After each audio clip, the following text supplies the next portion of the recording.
Fisabilillahi Umar. Umatku yang paling mengasihi umatku yang lain, umatku yang paling mengasihi umatku secara global adalah Abu Bakar, dan yang paling tegas dalam menerima dan menerapkan agama Allah adalah Umar. Dalam beliau ini dikatakan umatku yang paling sayang kepada umatku adalah Abu Bakar, dan yang paling keras dalam agama Allah adalah Umar. Ini sebuah fadilah, maksudnya tegas, halal halal, haram haram, gitu kan? Dan tidak ada toleransi. Hukum bagi Umar tidak ada main-main. Nanti akan kita lihat bagaimana kisah pada saat jadi khalifah dan bagaimana dia menghukum gubernurnya yang coba membangun rumah ya dari uang-uang yang diambil dari masyarakat. Kemudian Nabi SAW juga bersabda, fadilah yang lain adalah menunjuk Abu Bakar dan Umar di depan para sahabat, dan ini dinukil oleh Abdullah ibn Khantab radhiyallahu anhu, dan ini ya disebutkan diriwayatkan oleh Imam Tirmidzi dalam kitab Manaqib dan disahihkan oleh Syekh Albani. Kata Nabi SAW, hadani sam' wal basar. Dua orang ini Abu Bakar dan Umar adalah perumpamaan penglihatan dan pendengaran bagi umatku.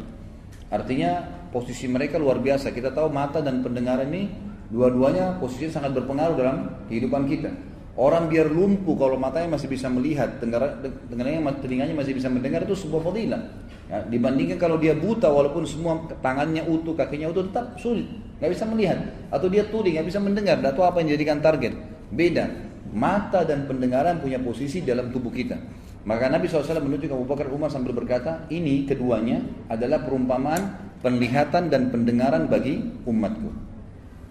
Nabi SAW juga pernah bersabda di dalam hadis yang lain riwayat Tirmidzi juga, saya tidak tahu, kata Nabi SAW, berapa lama lagi saya hidup di antara kalian. Kalau saya meninggal tiba-tiba, maka jadikanlah dua orang ini sebagai tauladan setelahku. Teladani dua orang ini.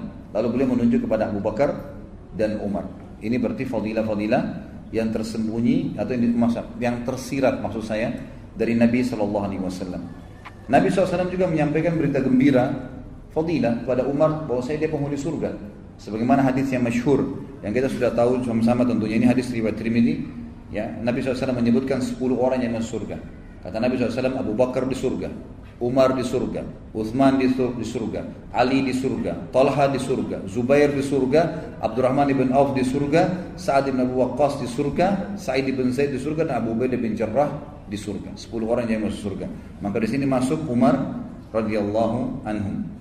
Kemudian juga dikatakan di dalam hadis yang lain, diriwayatkan oleh Imam Tirmidzi juga dan disahihkan oleh Az-Zahabi juga Al-Hakim, sepakat masalah itu, bahwasanya Nabi SAW pernah menunjuk akan masuk hari ini dari pintu masjid ini ahli surga. Maka masuklah Abu Bakar.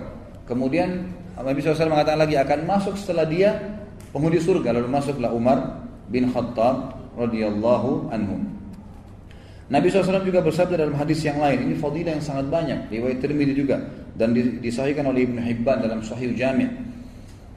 Kata Nabi SAW, aku diperlihatkan masuk ke dalam surga, dan aku melihat sebuah istana yang dihiasi dengan emas. Maka aku berkata kepada Jibril, milik siapa istana ini? Maka Jibril berkata, ini milik seorang anak muda dari Quraisy. Kata Nabi SAW, aku pun mengira itu adalah aku, karena anak muda dari Quraisy. Maka aku berkata, siapakah dia? Jibril berkata, Umar bin Khattab. Ini berarti fadilah Umar. Umar sudah memiliki surga sementara dia masih hidup di dunia. Kemudian dalam hadis yang lain, kata Nabi SAW, sementara saya lagi tidur, dan ini hadis diriwayatkan oleh Imam Muslim, sementara saya tidur, Imam Bukhari dan Imam Muslim, maka diperlihatkan kepada saya surga. Lalu saya melihat seorang wanita sedang berwudu di samping istana itu, lagi berwudu. Maka saya berkata, milik siapa istana ini? Kepada Jibril. Jibril berkata, milik Umar. Maka aku pun segera mengalihkan pandangan mataku, karena aku khawatir, karena aku mengingat cemburunya Umar. Jadi Umar sangat cemburu, besar sekali cemburuannya terhadap keluarganya, istrinya. Allah memang perintahkan untuk jaga gitu. Maka saya pun mengalihkan pandangan saya. Waktu Umar dengar, Umar pun menangis sambil berkata, ya Rasulullah, apakah layak saya bercemburu dengan anda atau merasa cemburu dengan anda? Ya, jadi ini juga sebuah fadilah. Umar bin Khattab punya iman yang tidak terhitung, saudaraku. Keyakinannya kepada Allah Subhanahu Wa Taala. Dan ini dikatakan oleh Nabi SAW dalam banyak hadis. Di antaranya Abdullah bin Hisham berkata, kami bersama Nabi SAW sedang menggandeng tangan Umar. Umar berkata kepada Nabi SAW, wahai Rasulullah, sungguh engkau lebih aku cintai dari apapun kecuali diriku sendiri. Kata Nabi SAW, demi zat yang di ubun-ubunku di tangannya, tidak bisa hai Umar sampai engkau mencintai aku melebihi dirimu sendiri. Artinya sampai semua yang aku perintahkan walaupun kau tidak senang, kau terima. Maka Umar bin Khattab sekejap langsung mengatakan, sekarang ya Rasulullah, aku mencintai anda melebihi diriku sendiri. Maka Nabi SAW mengatakan, sekarang wahai Umar. Kemudian dalam hadis yang lain, Umar bin Khattab, ini kedudukan masalah imannya Umar ya, bagaimana Umar dengan imannya. Umar bin Khattab pernah berkata, ini sebagian ahli hadis mengatakan pada saat di atas mimbar, ada yang lain mengatakan pada saat di majelisnya. Dia berkata, man qalla haya'uhu qalla wara'uhu, wa man qalla wara'uhu mata qalbuh. Ini disebutkan di dalam kitab Makarimul Akhlaq punyanya Ibnu Abi Dunya dengan sanad yang sahih. Dikatakan siapa yang sedikit rasa malunya, kata Umar, sedikit pula kebersihan hatinya.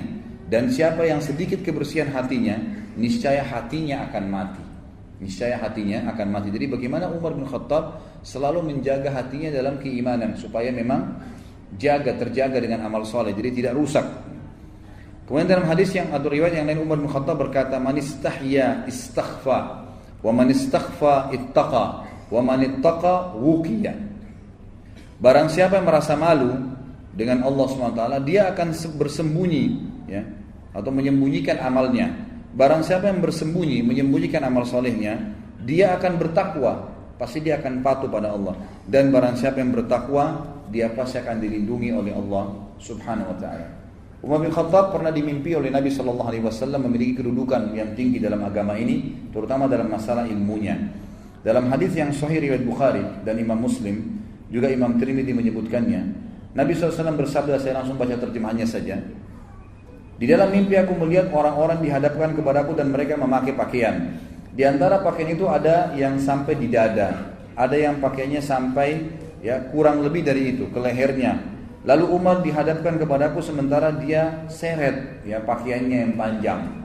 Lalu para sahabat mengatakan, apa yang anda takwilkan ya Rasulullah? Kata beliau, agama atau ilmu. Umar bin Khattab memiliki agama yang sangat luar biasa gitu, ilmunya sangat luas. Berhubungan dengan masalah ilmu dan fikih Umar, cukup banyak contoh-contoh diangkat oleh beliau di sini. Di antaranya adalah beliau mengatakan, atau kata Nabi SAW, aku bermimpi di dalam hadis riwayat Bukhari, Muslim dan Tirmidzi, minum susu sampai aku melihat hilangnya dahaga keluar dari kukuku atau kuku-kukuku. Kemudian aku memberikannya kepada Umar. Maka mereka para sahabat bersabda, apa takwilnya ya Rasulullah? Kata Nabi SAW, ilmu. Artinya Umar bin Khattab akan memiliki ilmu yang sangat luas berhubungan dengan agama ini. Dan ada riwayat lain, pada saat Umar bin Khattab menjadi khalifah, sempat ada orang-orang Yahudi datang kepada Nabi Umar bin Khattab dan berkata, wahai Amirul Mukminin, orang Yahudi berkata, kalau ada satu ayat dalam kitab kalian Al-Quran, kalau turun pada kami orang Yahudi, pasti kami jadikan hari turunnya itu hari raya. Maka kata Umar, ayat yang mana hai Yahudi? Kata Yahudi, al-yawma akmaltu lakum dinakum. Kalau ayat itu turun pada kami akan jadikan hari raya. Kata Umar bin Khattab, kami tidak akan jadikan hari raya, tapi saya betul-betul mengetahui di mana ayat itu turun, kapan turun kepada Nabi SAW, gitu kan? Dan siapa saja yang hadir pada saat itu. Maka Nabi Umar bin Khattab mengatakan turun di haji Nabi SAW, di hari Jumat, tepatnya turun pada Nabi SAW di Arafah pada saat itu. Dan pada saat itu kami sedang wukuf bersama Nabi SAW. Umar bin Khattab pernah punya wasiat, dinukil oleh penulis buku, yang sangat mulia untuk para pemimpin, orang-orang yang mau memimpin. Beliau sering mengatakan, tafakkahu qabla an tusawwadu. Beliau mengatakan yang artinya, hendaklah kalian bertafakkuh, mendalami ilmu agama sebelum kalian memimpin. Dan ini kalimat yang jarang sekali ditangkap oleh banyak pemimpin-pemimpin kita sekarang. Mereka menganggap menjadi pemimpin tidak perlu lagi belajar. Malu, aib kalau ada seorang presiden dulu dalam majelis ilmu ulama. Padahal di zaman Nabi SAW, di zaman para sahabat, yang itu tidak malu bagi mereka untuk bergabung dalam majelis ilmu kalau memang ada orang yang lebih pintar dari mereka. Di sini dikatakan Al-Hafidh maksudnya Ibnu Hajar dalam kitab Fathul Bari, maksud Umar ialah bahwa kepemimpinan terkadang bisa menjadi penghalang untuk bertafaqquh fid din atau mempelajari agama ini, karena kesombongan dan kedudukan dapat menghalangi seseorang pemimpin untuk duduk bersama para pencari ilmu. Maka Umar bin Khattab menitikberatkan seorang pemimpin wajib untuk bisa ya, belajar ilmu agama. Kita juga sudah tahu hadis Nabi SAW yang masyhur ya, akan datang setelahku nanti ya'ti min ba'di umara'u sufaha. Hadis sahih riwayat Al-Hakim. Akan datang setelahku nanti pemimpin-pemimpin yang umara sufaha. Sufaha ini jamak daripada safi, dan artinya bahasa Indonesia safi ini kalau orang Arab ucapkan adalah orang yang bodoh sekali. Kalau orang cuma bodoh biasa jahal, masih ada pintarnya. Tapi kalau orang bodoh nggak ada yang ditahu sama sekali, namanya safi. Kata Nabi SAW akan datang setelahku pemimpin yang sufaha, super bodoh, gitu kan? Siapa mereka? Pemimpin ini kata Nabi SAW, umara'u la yahtaduna bihadi wa la yastaduna bisunnati. Pemimpin yang tidak pernah mengambil petunjuk dariku dan tidak pernah mengikuti sunnahku. Artinya tidak pernah belajar agama. Nah, ini yang Umar bin Khattab ingin ditiberatkan kepada kita. Contoh yang lain fikihnya Umar dalam memahami ilmu agama. Datanglah seseorang Al-Harith bin Muawiyah Al-Kindi berkata, aku pernah menaiki hewan tunggangan bersama Umar bin Khattab, lalu aku ingin bertanya padanya tentang hukum. Dia berkata, wahai Amir Mukminin, rumahku kecil. Kalau aku sholat, istriku selalu ada di sebelahku. Kalau dia mundur, buat satu saf, maka badannya akan keluar dari bangunan rumahku, karena kecilnya rumahnya, radhiyallahu anhu. Jadi nggak cukup, kecil sekali. Kita bayangkan kalau dua orang berdiri, sholatnya laki-laki perempuan harus bersebelahan. Kalau dia mundur, buat saf sendiri keluar dari rumah, gitu kan? Bagaimana kira-kira hukumnya? Apa yang saya harus lakukan supaya saya bisa sholat dengan istri saya? Kata Umar bin Khattab, kalau engkau menjadikan kain saja antara kau dengan istrimu, kemudian dia sholat di sebelahmu, maka sudah sah, nggak ada masalah. Dan ini juga sebuah pelajaran ulama fikih mengambil hukum, kalau tempat itu sangat sempit, tidak bisa perempuan berada di saf belakang, maka boleh dia berada di sebelah laki-laki tapi dipisahkan dengan hijab.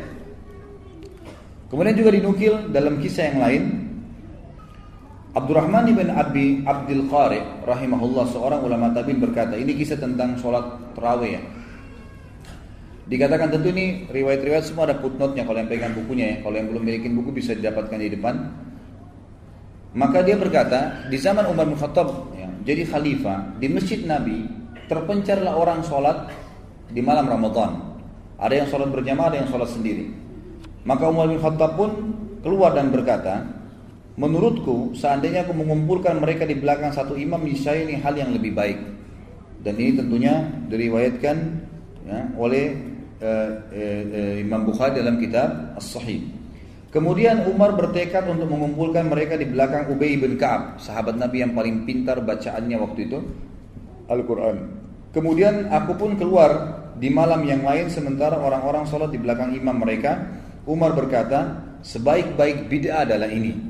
Dan orang-orang yang tidur tidak ikut sholat pada saat itu, tetapi menundanya hingga akhir malam lebih baik daripada dia ikut sholat. Maksudnya adalah orang yang sholat di akhir malam lebih baik daripada awal malam.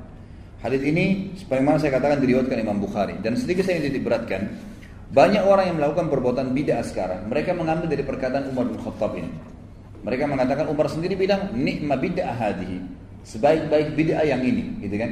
Padahal di sini ulama hadis mengatakan Umar bin Khattab adalah orang yang paling tegas dengan masalah bid'ah. Ya, dan beliau di sini mengucapkan kata-kata bid'ah. Sebaik-baik bid'ah ini adalah perbuatan yang saya lakukan ini memang sholat berjamaah tidak dilakukan oleh Nabi SAW sampai akhir Ramadan, gitu kan? Tapi Nabi SAW pernah berjamaah dengan para sahabatnya. Maka beliau mengatakan kalau ini dianggap bid'ah, maka ini sebaik-baik bid'ah, gitu kan? Padahal sebenarnya itu bukan bid'ah yang beliau maksudkan, karena beliau bukan mengarang-arang.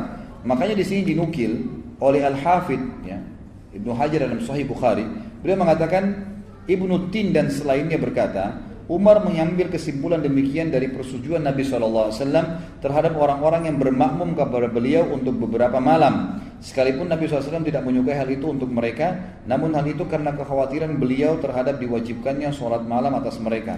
Ketika Nabi SAW sudah wafat, kekhawatiran itu tidak terwujud. Maka pada saat Umar bin Khattab memilih hal itu karena perbedaan menyebabkan perpecahan kalimat.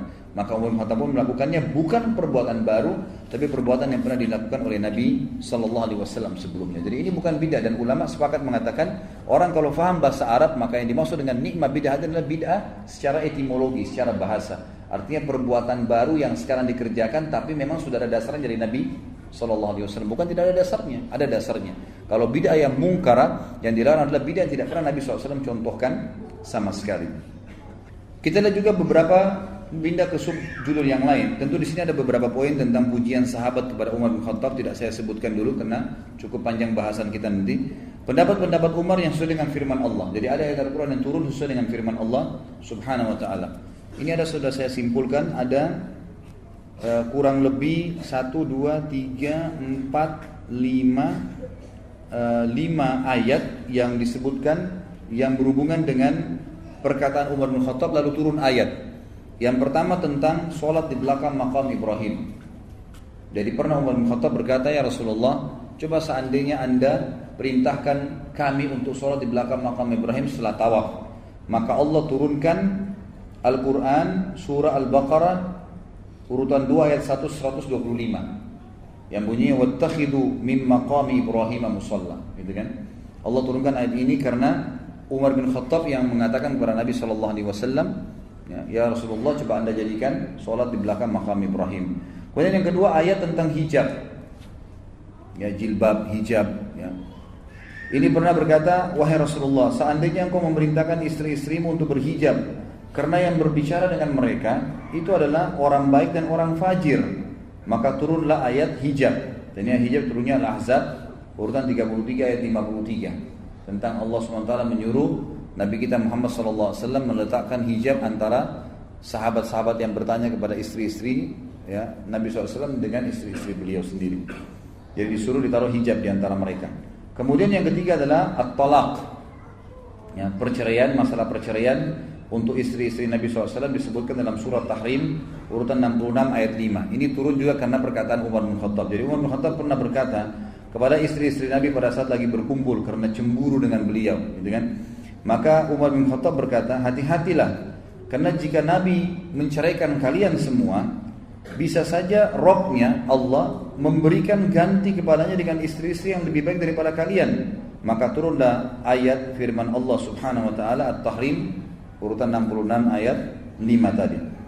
Kemudian juga pernah turun ayat sesuai dengan pendapat Umar bin Khattab dalam tawanan Badr. Jadi waktu Nabi SAW menawan tawanan Badr, kurang lebih ada 60 orang kalau tidak salah tawanan Badr, waktu 60 atau 70 orang. Maka Nabi SAW bermusyawarah dengan Abu Bakar, Umar dan beberapa sahabat-sahabat Nabi yang lain, mengatakan kira-kira bagaimana? Apa pendapat kalian? Gitu kan? Maka berkatalah Abu Bakar, ya Rasulullah, mereka keluarga kita, sepupu dan kerabat kita, maafkan aja, baru kita mengambil dari mereka tebusan. Lalu pada saat itu Nabi SAW beralih ke Umar sambil berkata, wahai Umar, bagaimana pendapatmu? Kata Umar, demi Allah saya tidak sependapat dengan Abu Bakar, ya Rasulullah. Saya berpendapat agar Anda menyuruh kami memenggal leher mereka semua. 60 orang itu bunuh semua, ya Rasulullah. Anda datangkan kepada Ali, Aqil ini sepupunya, saudaranya Ali yang belum masuk Islam. Suruh Ali tebas lehernya. Datangkan kerabat terdekat saya, suruh saya tebas lehernya, Rasulullah. Datangkan kerabat terdekatnya Abu Bakar, suruh tebas lehernya. Nabi SAW mengatakan, kenapa harus dibunuh tawanan-tawanan Badar? Kata Umar, ya Rasulullah, mereka adalah pejuang-pejuang kafir. Mereka keluar dari Mekah memang untuk menyerang Islam. Ini bukan tawanan biasa, tawanan perang. Memang, dan mereka ini baru pertama kali menghadapi peperangan dengan kaum muslimin. Perlu kita masukkan rasa takut dalam hati mereka, dan Allah tidak melarang kita membunuh orang kafir yang berperang. Maka waktu itu Nabi SAW lebih cenderung dengan pendapatnya Umar, pendapatnya Abu Bakar untuk memaafkan dan mengambil tebusan. Keesokan paginya, ini terjadi malam-malam nih, habis sholat isya musyawarah. Menjelang subuh, Umar bin Khattab bercerita, dia bilang saya datang ke masjid, lalu saya temukan Nabi SAW dengan Abu Bakar lagi nangis. Lalu saya berkata, apa yang membuat kalian berdua menangis? Ceritakan kepada saya supaya saya bisa ikut menangis, gitu kan? Karena ini nggak mungkin Nabi sama Abu Bakar nangis kecuali masalah penting, gitu kan. Lalu Nabi SAW mengatakan kalimat yang masyhur. Kalau yang pegang buku bisa dilihat di paragraf terakhir di halaman 221. Kalimat yang luar biasa nih, di mana Nabi SAW mengatakan, aku menangis karena menerima tebusan dari tawanan yang diusulkan oleh kawan-kawanmu. Azab telah Allah perlihatkan, ditampakkan kepadaku lebih dekat daripada pohon ini. Ditunjuk sebuah pohon. Rasulullah SAW menunjuk sebuah pohon, dan Allah SWT menurunkan, maka dari nabiin an yakuna lahu asra hatta yudkhina fil ard. Tidaklah pantas bagi seorang nabi mempunyai tawanan. Tidak perlu ada tawanan, tidak perlu ada tebusan. Artinya mereka boleh dibunuh sebelum dia menumbuhkan musuhnya di muka bumi. Sebelum Mekah takluk, maka tawanannya boleh dihukum mati. Sampai firman Allah SWT, fakulu mimma ghanimtum halalan thayyibah, dan makanlah dari sebagian harta rampasan perang yang telah kalian peroleh dengan cara yang baik. Sebagaimana dijelaskan surah Al-Anfal ayat 67 sampai 69. Umar bin Khattab berkata, ketika Abdullah bin Ubay, ini kejadian yang lain nih, ya, sebab atau ayat turun yang lain berhubungan dengan Umar bin Khattab, turun ayat dengan pendapatnya, mensolati munafik. Jadi tadi kasus tawanan Badar sudah selesai ya. Tidak jadi nggak jadi Nabi SAW membunuh mereka karena memang sudah telah ada keputusan. Tapi Nabi SAW sempat diperlihatkan azab karena malah ya tidak membunuh tawanan Badar tadi. Maka di sini berarti pendapat Umar yang disetujui oleh Allah Subhanahu Wa Taala walaupun tidak direalisasikan karena memang sudah terlanjur diputuskan oleh Nabi SAW. Kemudian yang selanjutnya adalah kejadian tentang dilarangnya sholat di belakang jenazah atau mensolati jenazah munafikin. Ini terjadi waktu ya, Abdullah ibn Ubaidillah bin Salul mati, pimpinan orang munafik di Madinah. Nabi SAW karena sayangnya dengan umatnya tetap mensolatinya. Pada saat disolati oleh Nabi SAW, Umar bin Khattab bilang, saya nggak tahu kenapa tiba-tiba saya datang lalu mengatakan kepada Rasulullah, ya Rasulullah, ini munafik, jangan disolatin. Kata Nabi SAW, wahai Umar. Lalu sambil menghalang jalannya Nabi ini, Umar bin Khattab jalan. Jangan ya Rasulullah. Ya, Umar bin Khattab pun nanti setelah ini mengatakan, saya tidak tahu kenapa saya lakukan itu. Lalu Nabi SAW mengatakan, Umar, minggirlah dari jalanku.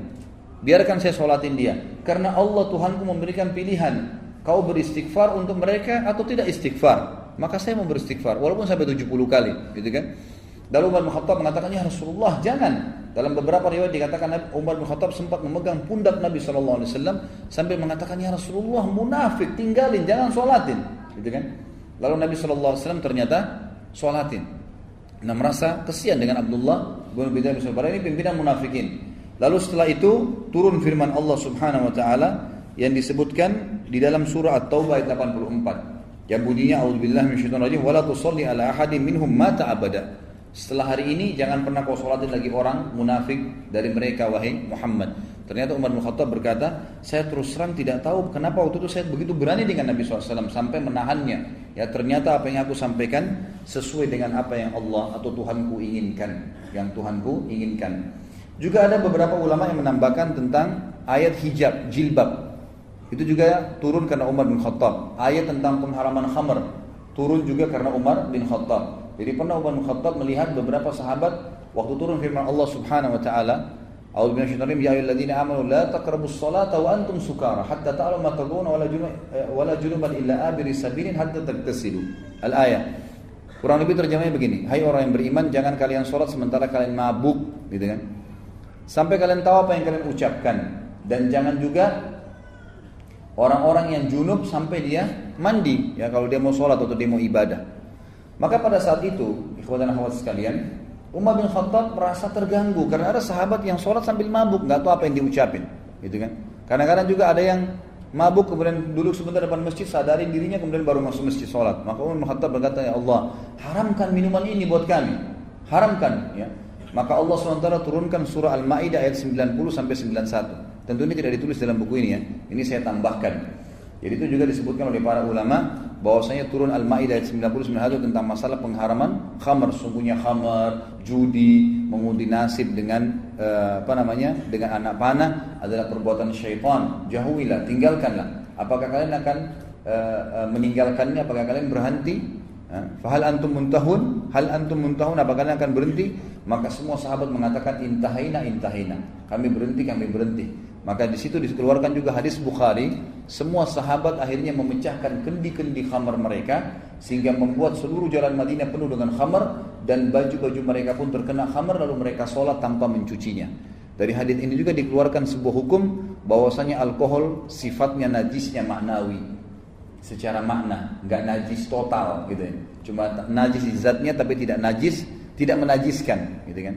Sama dengan kotoran hewan yang dimakan dagingnya.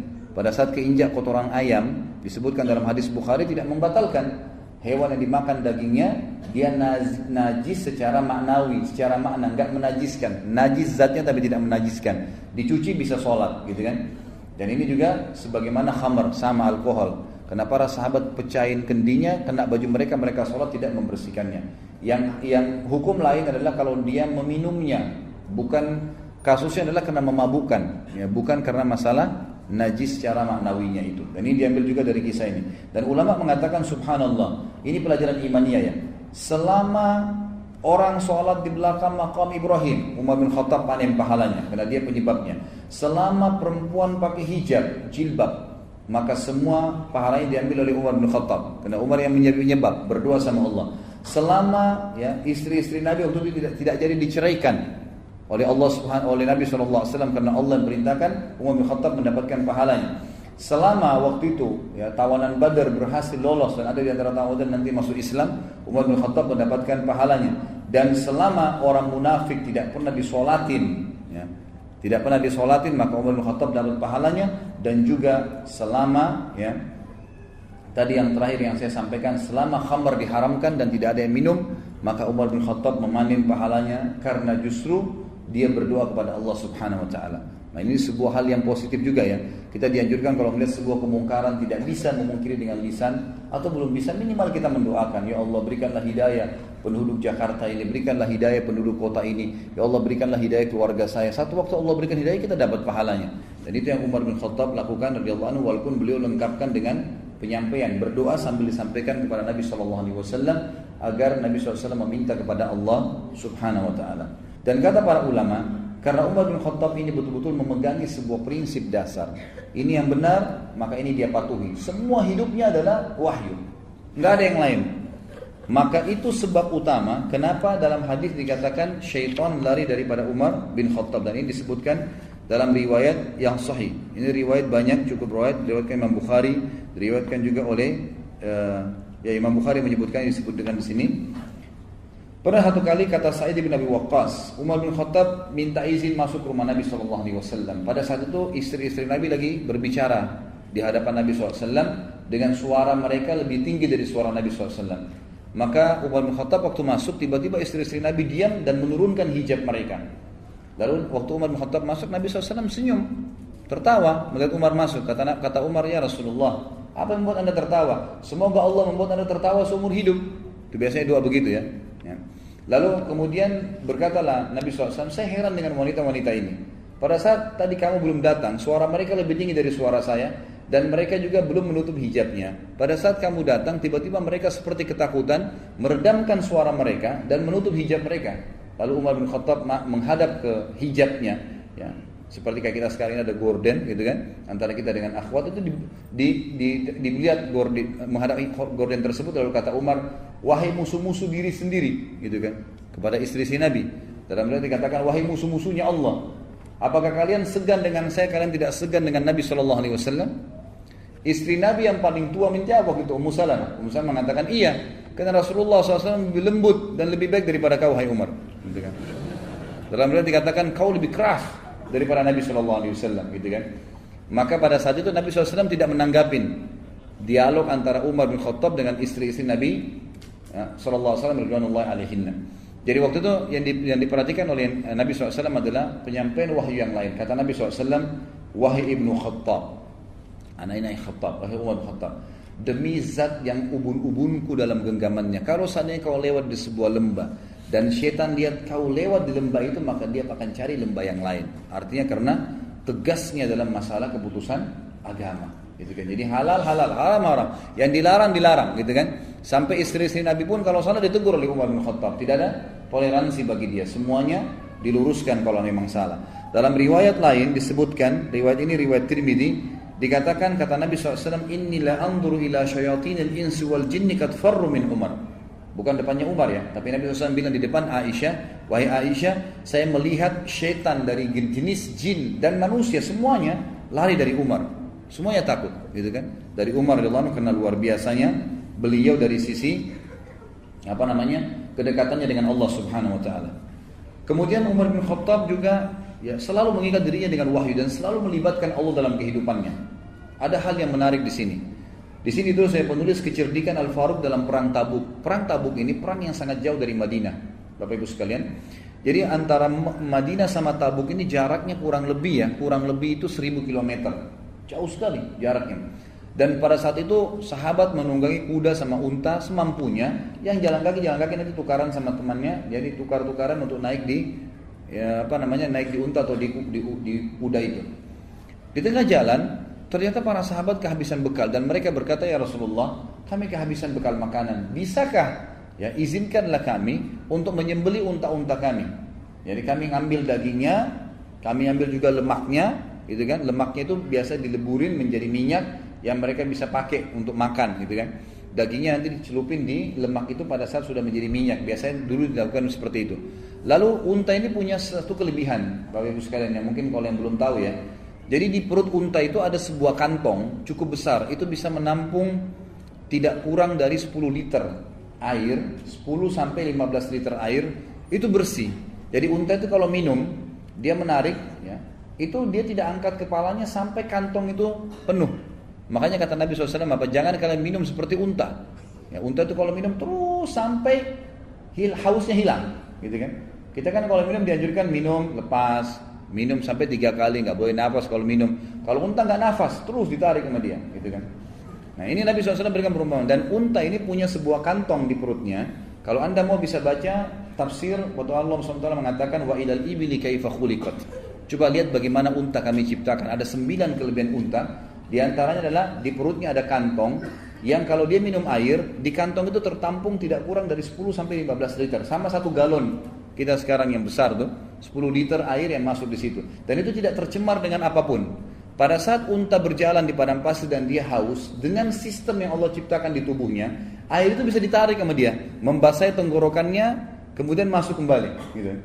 Makanya unta ini sering dipakai di zaman dulu dalam peperangan dan perjalanan jauh, karena kalau disembeli dagingnya bisa dimakan, air di kantongnya bisa diminum, gitu kan.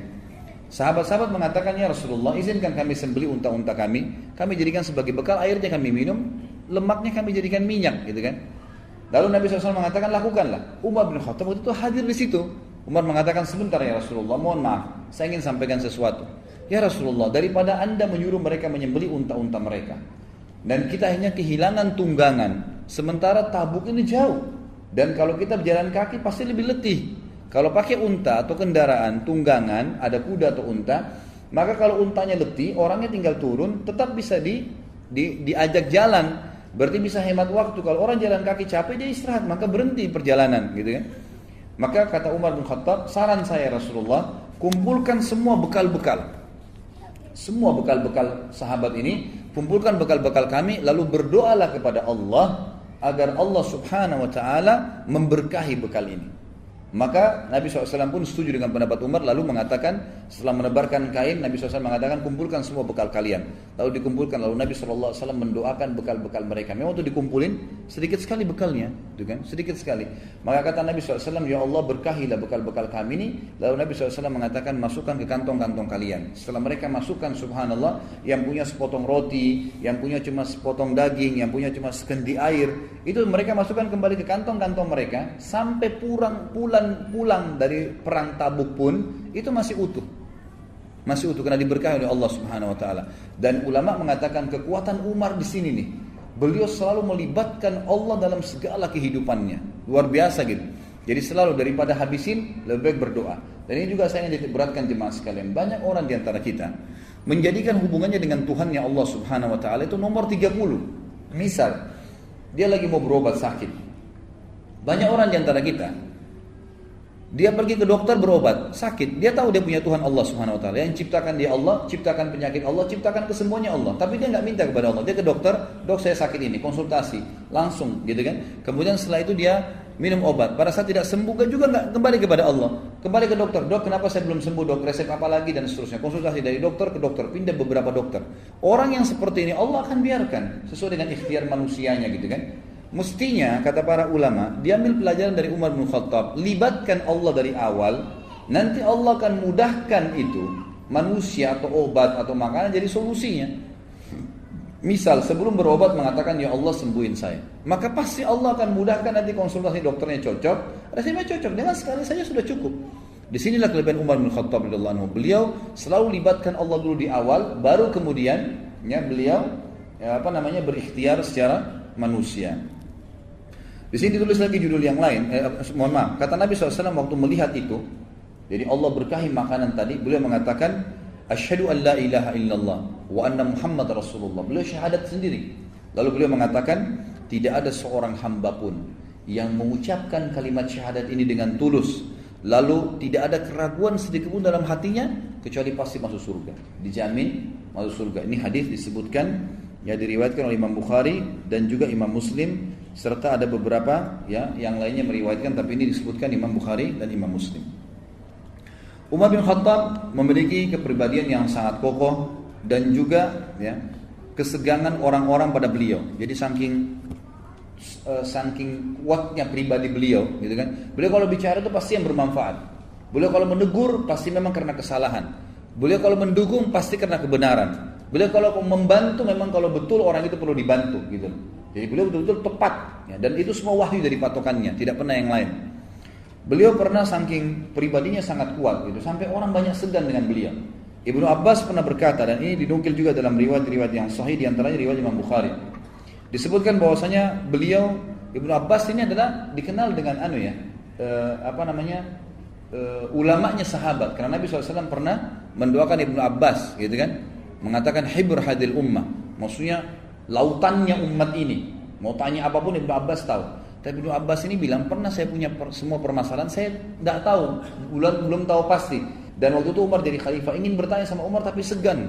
Sampai satu waktu saya dalam perjalanan bersama Umar lalu berkata, wahai Amirul Mukminin, saya ingin bertanya sesuatu tapi saya segan dengan anda. Bisakah saya bertanya? Kata Umar, silahkan. Gitu kan? Kata Ibnu Abbas, siapakah dua istri Nabi yang sempat membuat Nabi gundah, ya, dalam satu keadaan sampai akhirnya Nabi hampir menceraikan mereka? Kata Umar bin Khattab, Hafsah dan Aisyah.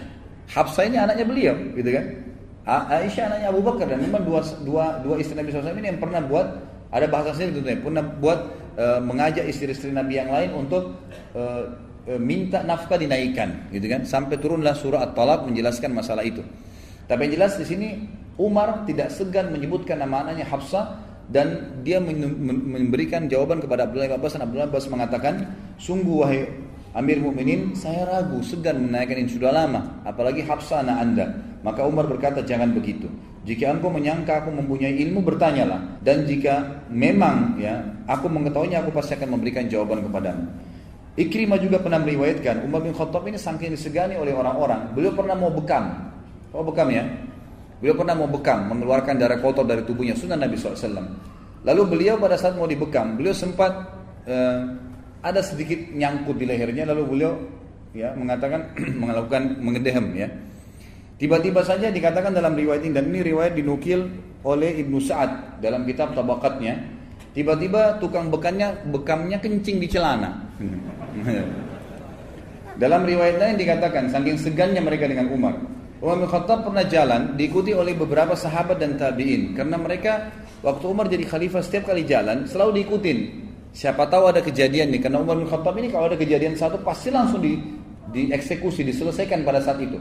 Dan beliau dengan sangat tegas, nggak main-main dalam menyelesaikan masalah, dan pasti rujukannya wahyu. Satu waktu beliau lagi jalan, banyak ikut dari belakang nih. Umar bin Khattab nggak tahu nih kalau banyak orang yang ikutin. Mereka jalan pelan-pelan diikutin, gitu kan? Maka satu waktu Umar melakukan tadi sama, nyangkut di lehernya sesuatu, dia ngedehem, tiba-tiba sahabat di belakang banyak yang sarungnya jatuh, gitu kan? Dikatakan dalam riwayat, lalu ada satu sahabat datang mengatakan, wahai Amir Mukminin, pelan-pelanlah sama orang-orang yang beriman. Maksudnya mereka sampai takut sama anda begitu, sampai sarungnya jatuh kalau ngedehem saja, gitu kan? Maka kata Umar bin Khattab, apakah mereka takut waktu melihat saya karena Allah? Maksudnya karena melihat saya patuh sama Allah? Sahabat ini bilang, iya Amir Mukminin. Kata Umar, biar mereka takut. Kalau karena Allah mereka takut, yang lihat orang beriman itu takut melanggar, biarin aja, nggak apa-apa. Jadi itu keseganan di sini disebutkan, ya, sebagian sahabat dan tabi'in kepada Umar radhiyallahu anhum. Umar bin Khattab juga ini Allah SWT berikan firasa. Kalau ikhwan dan akhwat belum pernah dengar, ada istilah dalam agama kita, firasatul mukmin. Kata Nabi SAW dalam riwayat Bukhari, firasatul mukmin itu benar, ya. Jadi kalau antum terus dekatkan diri kepada Allah Subhanahu wa taala, nanti Allah munculkan kepekaan-kepekaan, firasa-firasa ya yang kita datangkan, yang kita rasakan. Misal ada orang mau buat buruk, kita merasa, gitu kan? Ada kadang-kadang dikuatkan dengan mimpi. Ya, seseorang, kata Nabi SAW, mimpi yang benar itu adalah salah satu dari cabang kemujizatan kenabian bagi orang beriman, ya. Maka ini ada terjadi. Kalau ada orang mau berbuat baik, kita bisa merasakan, gitu kan. Kadang-kadang kita mimpi mau dikunjungin oleh keluarga. Jadi memang ada terjadi bagi orang-orang yang beriman. Itu disebutkan oleh sebagian ulama berhubungan dengan kedekatan dengan Allah SWT. Umar bin Khattab ini pernah, karena dekatnya dengan Allah SWT, jadi dia punya firasat yang sangat kuat. Dan dia yakin dari Allah SWT karena dekatnya sama Allah. Dia selalu menjauhi maksiat. Tidak ada maksiat bagi Umar. Bagaimana bisa ada maksiat sementara syaitan pun lari dari dia? Nggak ada yang goda, gitu kan? Jadi nggak ada yang goda dia untuk melakukan kesalahan. Disebutkan bahwasanya pernah seseorang datang kepada Umar bin Khattab, diriwayatkan dari Yahya bin Sa'id rahimahullah, seorang ulama tabi'in. Beliau berkata, ada seorang laki-laki datang kepada Umar dan Umar tanya, siapa namamu? Dia menjawab, Jamrah. Lalu Umar berkata, anak siapa? Dia berkata, bin Shihab. Jamrah bin Shihab. Umar bertanya, dari marga apa? Dia mengatakan dari Al-Harakah. Umar bertanya lagi, dari kabilah mana? Jadi kalau marga itu substansial dari kabilah, gitu kan? Maka dari marga mana dikatakan dari Al-Harakah, dari kabilah mana dia mengatakan dari Bani Diham, dari Bani Diram. Umar berkata, di mana tempat tinggalmu? Dia mengatakan Harrah. Lalu Umar berkata, di sebelah mana? Dia mengatakan Zatul Lazzah, ya. Lalu Umar berkata, selamatkan keluargamu karena desamu lagi kebakaran. Lalu orang itu pun pulang dan dia menemukan seperti apa yang dikatakan oleh Umar bin Khattab radhiyallahu anhu. Jadi seperti itu, sampai pada tingkat dia feelingnya dia itu sampai menunjukkan sesuatu yang benar terjadi.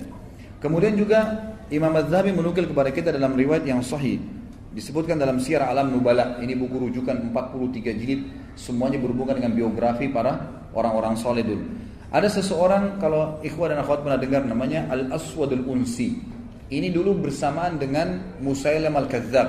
Dua orang yang bersamaan di akhir hidup Nabi SAW mengaku sebagai Nabi. Aswadul Unsi ini pernah berhadapan dengan, dia mengaku Nabi. Bukan cuma mengaku Nabi, dia kufur memang, gitu kan. Dia berhadapan dengan seorang ulama tabi'in yang mulia bernama Abu Muslim Al-Khawlani. Muslim Al-Khawlani ini terkenal sekali dengan kesolehannya. Dia beriman pada Nabi SAW di masa Nabi masih hidup, tapi belum sempat lihat Nabi. Jadi dia dikalungkan kalangan tabi'in. Waktu itu Aswad al-Unsi ini membakar sebuah api besar untuk membakar Abu Muslim Al-Khawlani. Terkenal sekali kisahnya. Abu Muslim Al-Khawlani ini coba dimasukkan ke dalam api oleh Aswad al-Unsi dan tidak berhasil. Waktu didorong ke dalam api, ternyata dipadamkan api, tidak terbakar Abu Muslim Al-Khawlani. Sampai ulama mengatakan ada satu nabi dan satu orang soleh yang tidak dibakar api karena berimannya kepada Allah. Itulah Ibrahim alaihissalam nabi dan Abu Muslim Khawlani dari kalangan orang biasa. Dan ini dari tabi'in. Abu Muslim Khawlani waktu dibakar tidak bisa oleh Al-Aswad al-Unsi, penasehatnya bilang, penasehat Aswad al-Unsi ini, kalau kau tidak keluarkan Abu Muslim dari Yaman, waktu itu di Yaman ya, maka dia akan merusak pengikutmu. Maka Al-Aswad al-Unsi mengatakan, saya mengaku kalah hai Abu Muslim, tapi keluarlah dari negeriku, dari Yaman. Al-Aswad al-Unsi menuju ke Madinah. Waktu itu kebetulan baru saja Nabi SAW meninggal. Abu Muslim Al-Khawlani ini niatnya ingin bertemu dengan Nabi SAW, mau jadi sahabat, gitu kan.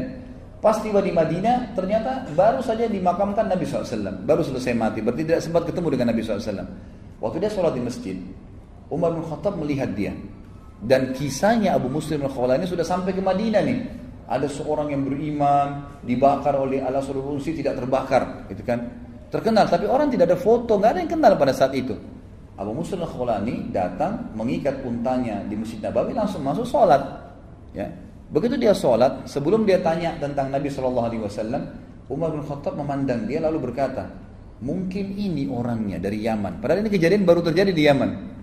Lalu Umar pun mendekati sambil berkata, siapa anda ini? Kata dia, Abu Muslim, ya, Al-Khawlani. Kata dia, bagaimana? Ya, dari mana anda? Dia bilang dari Yaman. Bagaimana ceritanya tentang seorang hamba Allah yang saleh yang tidak jadi dibakar oleh seorang pendusta, Al-Aswad al-Unsi? Kata orang itu, dia baik saja, dia selamat dari api. Langsung kata Umar, saya bertanya atas nama Allah, kaukah dia orangnya? Maka dia mengatakan, iya. Maka Umar pun menangis memeluknya sambil membawa tangan Abu Muslim Khawlani kepada Abu Bakar dan berkata, wahai Amir Mu'minin, Abu Bakar sudah jadi khalifah. Wahai Mu'minin, inilah orang yang telah Allah selamatkan setelah Khalil Ibrahim. Setelah kekasih Allah Ibrahim selamat dari api, inilah orang yang tidak jadi dibakar oleh api. Maka Abu Bakar pun menangis memeluknya, selalu mereka berpelukan sambil ngobrol dan menceritakan tentang matinya Nabi SAW. Lalu kata Umar bin Khattab, segala puji bagi Allah yang telah mempertemukan saya kepada seseorang yang telah Allah selamatkan dari api sebagaimana Allah menyelamatkan Ibrahim alaihissalam. Dan ini dinukil dalam Syiar Alam Nubala tadi. Dari sisi ibadahnya Umar bin Khattab, Umar bin Khattab ini melakukan ibadah dengan kekuatan. Maksudnya apa? Azan, apapun halangannya, sholat, nggak ada urusan dia. Apapun perintah dari Allah Subhanahu Wa Taala, kekuatan dia gunakan. Artinya dirinya pun dia bangkitkan semangat dengan kekuatan. Jadi tidak ada keraguan masuk dalam hatinya, karena luar biasa keyakinannya tentang kebenaran gitu.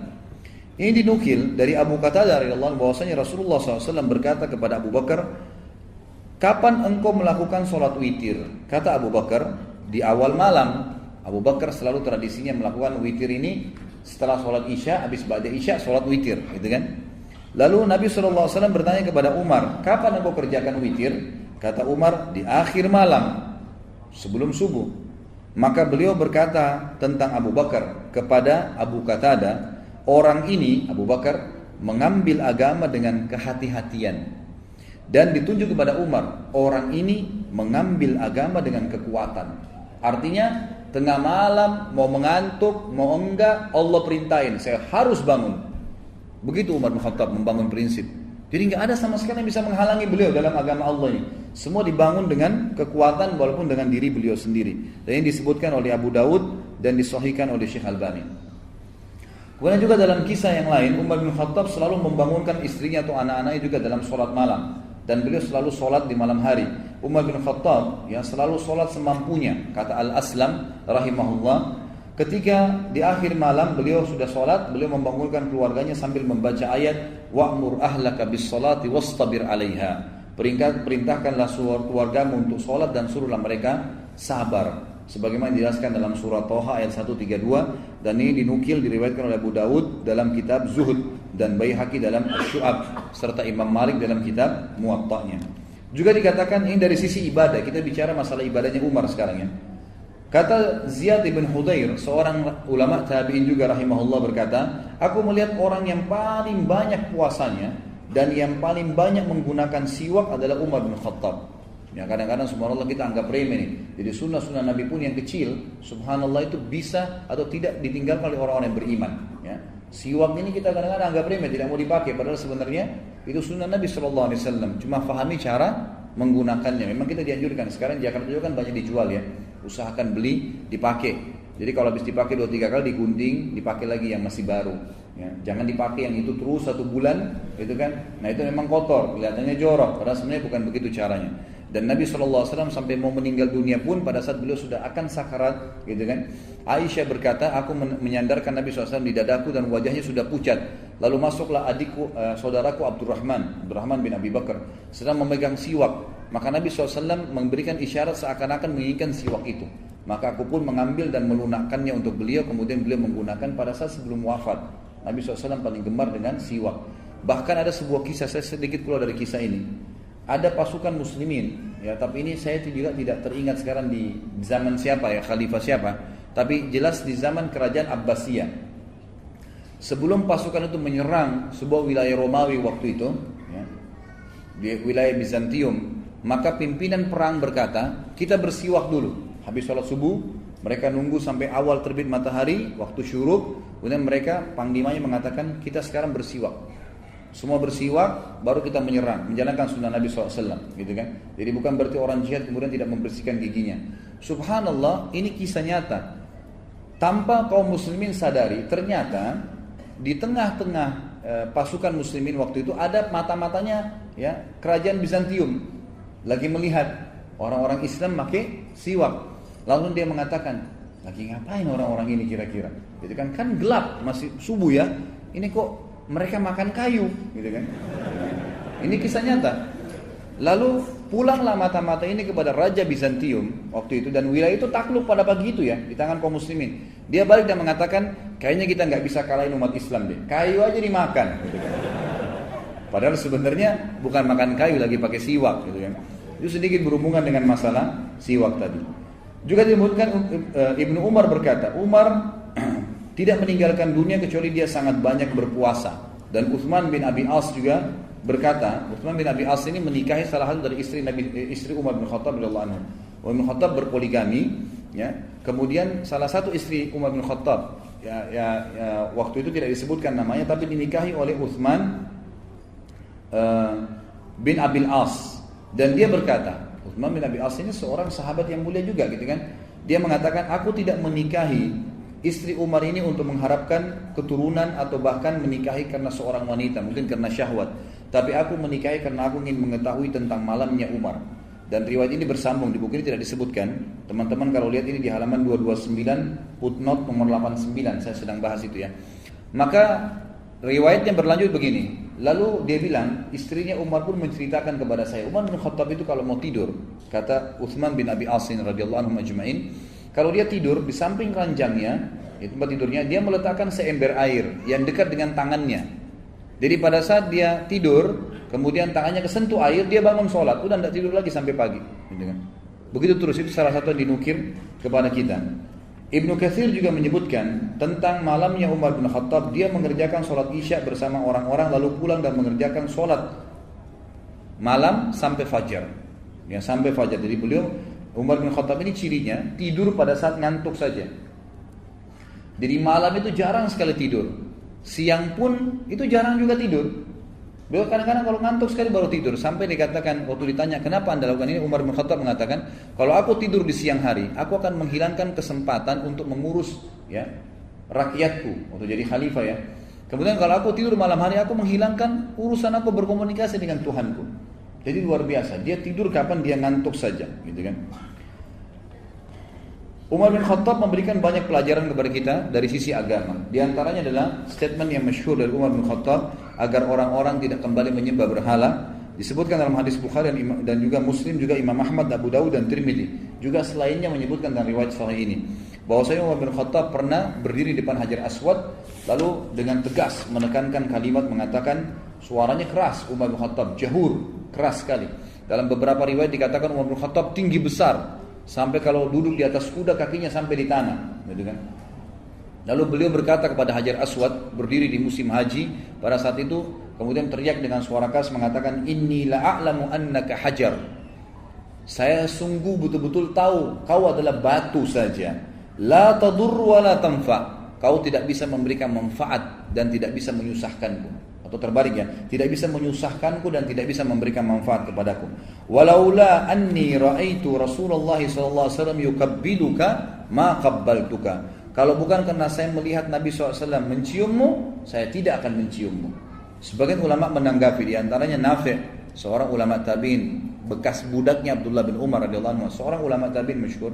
Dia mengatakan pada saat itu ya, orang-orang banyak mendatangi pohon yang digunakan untuk membaiat Nabi SAW di Baiatur Ridwan ya. Itu di perang Hunain ya. Pada saat peperangan dulu pasukan muslimin sempat berpencar.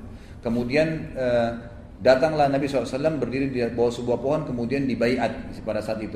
Ada juga yang mengatakan yang maksudnya baiat pada saat baiat Nabi SAW ya, baiat ya di Mekah gitu kan.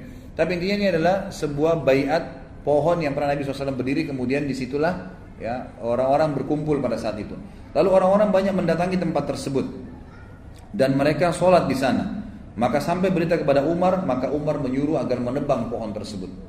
Ditebang, karena memang itu bukan berarti harus dijadikan sunnah, kecuali Nabi SAW memerintahkannya. Dan ini sudah sering saya titik beratkan.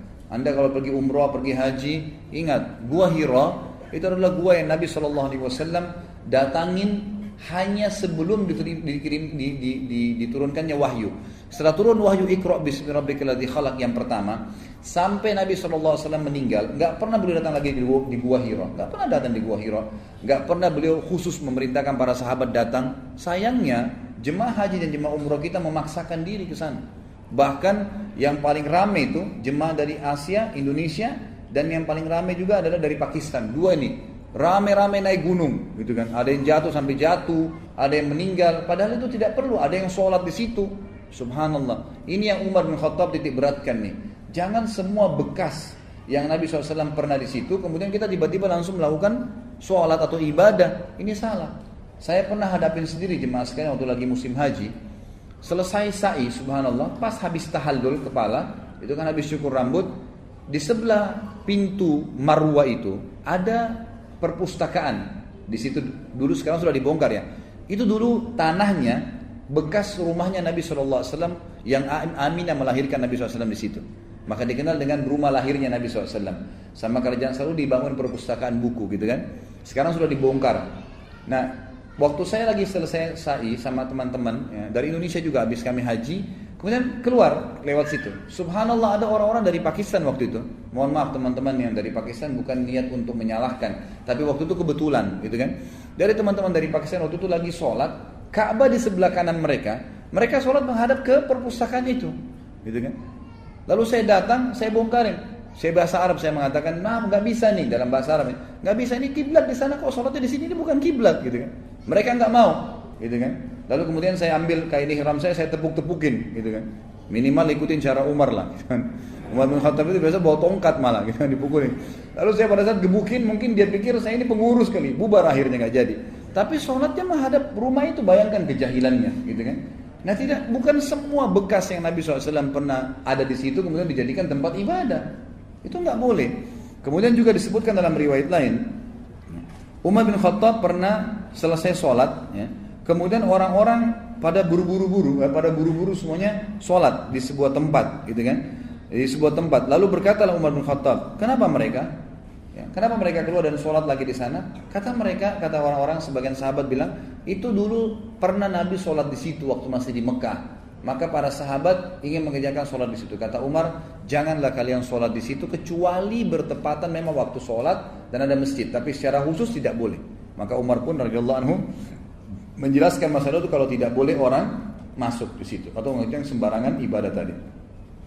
Kemudian juga Umar bin Khattab adalah orang yang sangat dermawan dan murah hati. Jadi bukan cuma Abu Bakar yang suka bersedekah, Umar pun suka bersedekah, dan banyak sekali ya dinukil dalam kisah-kisah tentang pengorbanan beliau radhiyallahu anhu. Di antaranya adalah hadis yang diriwayatkan oleh Imam Abu Daud bahwasanya Nabi SAW pernah memanggil untuk jihad, sedekah. Lalu Umar berkata, hari ini saya akan melakukan sedekah yang mengalahkan Abu Bakar. Karena selama ini Abu Bakar belum pernah saya kalahkan. Maka saya pun membawa setengah harta saya dan berkata, ya Rasulullah, ini setengah harta saya tinggalkan ya, atau saya sedekahkan untuk Allah dan